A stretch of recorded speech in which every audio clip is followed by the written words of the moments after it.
Today, just doing a quick video about how I set up an effect send and return on my Octatrack. I have my cue outputs going into the input of my boss delay pedal, and I've got my outputs from the delay pedal coming back into input C and D.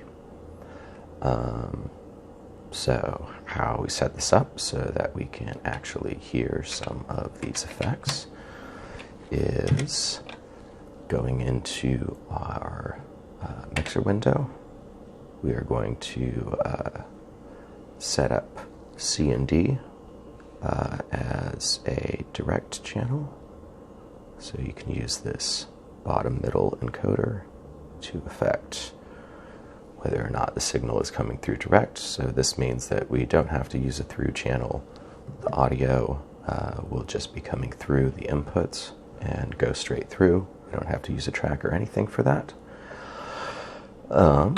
And so setting up the cue outputs, we're going to go into our project folder, going into audio, and we're going to switch to studio mode from normal mode.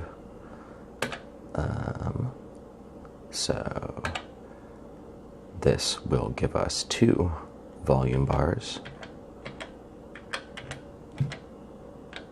So what we can do now is turn down the main level on our percussion track that we want to send out.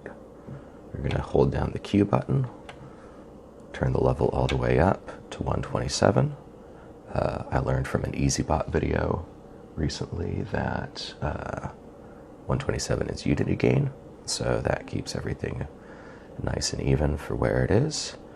So we've got our cue set up, we've got our delay pedal, we've got our direct inputs for C and D, and theoretically, that's all we need.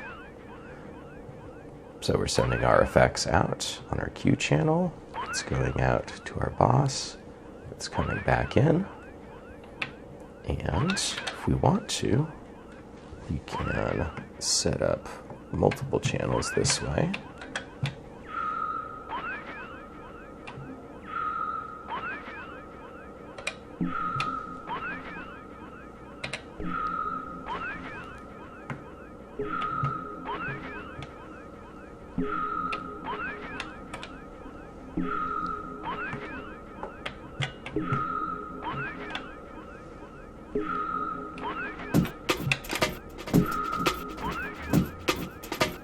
Ooh, that's a little too much.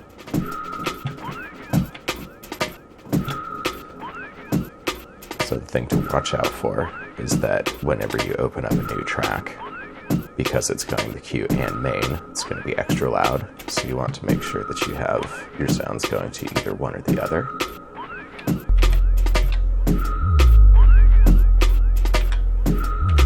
Then you can also play around with your effects mix. Adjust that. It's your wet dry, bring down the feedback.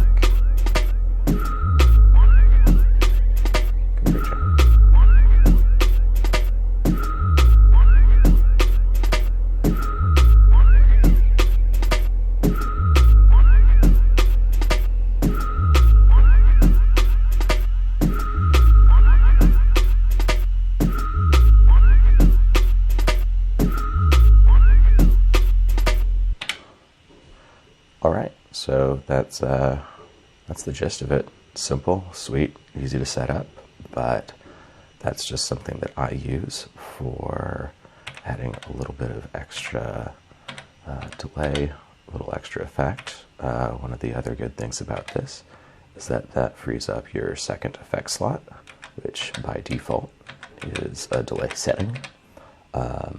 Since we have our delay in the output, we can now go through all of the other effects. We can phase or flange or put a chorus or a reverb, which we'll go into at a different time.